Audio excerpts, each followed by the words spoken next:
So I want to talk about being inconvenient, and I mean, maybe that's what it is. Being inconvenient, and you nobody loves me. It's true. Not even you. Well, so right now I've been trying hard to help get some things in place to keep people safe. I'm real big on that, big sis.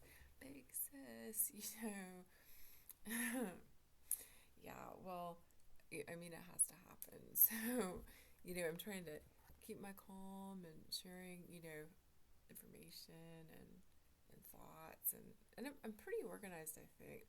I don't think it's really acknowledged too much, outside of maybe graduate school and some workplaces. Yeah.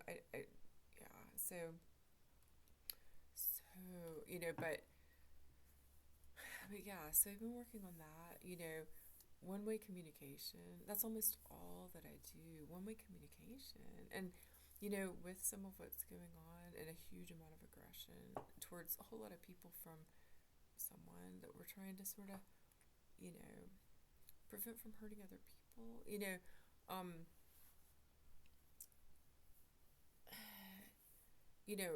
I wonder, do people think am I aggressive? Am I too much? I mean, too much, not enough. I've asked that question before. Am I aggressive? And do we have a problem with perceptions and understandings of assertive communication? And what is aggression? I mean, aggression. I think that things are really so much in a constant state of crisis that people don't want to hear assertive communication sometimes. And what is that? Saying no when someone's doing something that you don't want, or someone's yelling at you and you disagree, things like that. Assertive communication. I mean, when that is misunderstood or when that is said to be aggressive, well, I think about context with that, and I could talk again about being in the South. And I guess people who don't have the same experience might not believe it or just might not understand, and what is it, a class thing, a gender thing, plenty of different things. There are many people who speak to it, and but financial status thing, different things like that. So a status thing, maybe, I don't know, but I'm asking myself, I mean, do I really bother people, and if so, why and how, what in what ways? And I'm a persistent communicator because, I mean, don't we all have a need to communicate? I don't have a smartphone, and even when I had one, well, I didn't have one until 2017, after my ex left, and my mom was given a new smartphone, and she said, I want you to have this. I want you, and it's like, I don't want it, but okay, and when it broke, I got another one, and then it broke, and I got another one, and it broke, and I went back to a flip phone, and, who needs these things? I mean, unfortunately, we seem to need them some, at least a portable phone, some, but there's some dependencies. But I think about communication and the need that most people have to communicate and to receive communication. And the communication that I receive is, there's almost no personal communication. I got an email from one of my good friends who watched Garth steal the cards the other night, and made me happy, that made her laugh. I got a card from a childhood friend recently, and a couple of days ago, and I get communication from clients in the shop, some, but even with the shop closed, but personal communication, and when it's family, and it's hurtful and it's disrespectful. Well, I mean, I guess I'm just going to talk about being inconvenient. What is inconvenient about my existence? That I exist, that I have life experience, that I'm assertive, that I have things to say, that I have been harmed and that I need to communicate sometimes. That wasn't okay, or, I mean, I'm inconvenient. Yeah, I think that's a huge part. So being inconvenient when we are not convenient and in a, what do we call it? A society? What is it? What are the words? Of convenience. Then what happens? And what happens? Um, well, I mean, I think about someone who died shortly after the flood, and I mean, that's what happens. We die. We die, and